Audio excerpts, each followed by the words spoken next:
உள்ளவனுக்கு கர்த்தர் கிருபை கொடுக்கிறார். ஒரு இடத்துல சொல்லப்பட்டிருக்குது, ஒருவன் முதன்மையா இருக்க விரும்பினான் அவன் ஊழியக்காரனாய் கடையானவனாய் காணப்படணும். லீடர் ஆகணும்னா நீ முதல்ல என்ன வேலைக்காரனா இல்லையா?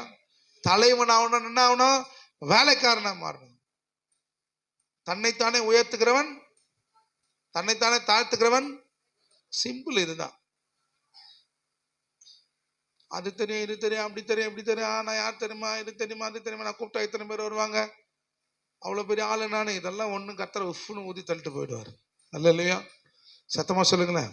நோய் வாய்ப்பட்டு படுத்தினா ஒருத்தர் வரமாட்டான் கிட்ட, ஆண்டவர் மட்டும்தான் வருவார். ஒடிஞ்சி போனீங்கன்னா ஒருத்தர் வரமாட்டான் கிட்ட, நொந்து போயிருந்தீங்கன்னா ஒருத்தர் வரமாட்டார் கிட்ட, கர்த்தர் மட்டும்தான் கிட்ட வருவார். அல்ல இல்லையா? அப்ப நீ உன் தன்னைத்தானே தாழ்த்துகிறவன் உயர்த்தப்படுவான். தன்னைத்தானே உயர்த்துகிறவன் ஆண்டவர்களை நான் ஒண்ணுமே